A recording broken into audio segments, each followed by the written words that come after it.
Vampire Survivors is like Castlevania, but if it had nothing to do with castles. So kinda like that Netflix show.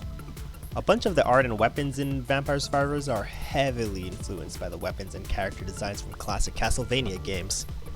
Your main goal in Vampire Survivors is to survive hordes of monsters for 30 minutes, collecting experience, leveling up, and making money in the process. The game starts off and you're looking for some blue crystals, but Heisenberg ain't around, so you're forced to get it by killing all sorts of skeletons, zombies, and of course, roses. But have no fear, for you have a variety of spells at your disposal to help you clear that field of that ooh smell. You can hold up to 6 attacks and 6 passive abilities. Your attack arsenal would include Castlevania classics like whips, knives, axes, and magic wands. You can even use books, and everyone knows that the undead can't read, so that just hurts them deeper. My favorite attack is the dried testicles here. The stench of your balls easily eviscerates your enemies early on and is generally strong at repelling those around you throughout your run, just like your balls in real life. Unlike your balls, attacks level up, and if you have the right synergy, you can even upgrade them to their enhanced forms. This game is great at making the player feel like they are a badass, powerful warrior. I mean, look at this!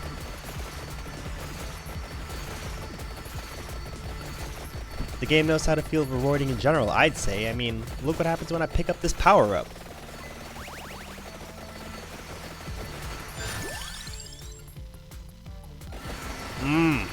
Look at that Barfilla. That's the good stuff. Oh, killed a boss and found the chest, have you? Well, prepare to fucking party!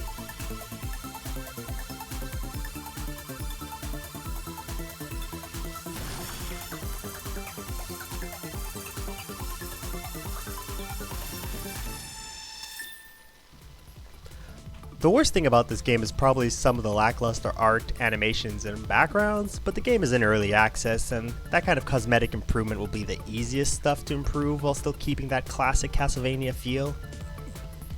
The game only cost me $3 Canadian. Idiots, I'd have paid $5. The game is kind of short in the sense that I found it was pretty easy to collect all the achievements and run through all the possible builds in a short amount of time. But there is more than enough content and fun there for that low cost, and it's the kind of game that gets better and better with any level of quantity, more spells, more enemies, more combinations, more anything.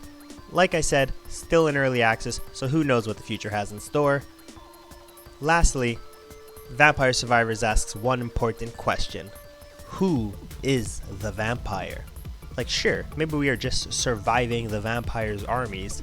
Then again, maybe some of these bats here are actually vampires who have shapeshifted. I mean, look at this suspicious baseball stick right here. He has a blue aura. But maybe, just maybe, we are the vampires. What is a vampire survivor if not a survivor who is a vampire? And that's when you realize you were the monster the whole time. And it's for this kind of depth and introspection that I'm giving Vampire Survivors a 10 divided by 10. Would recommend.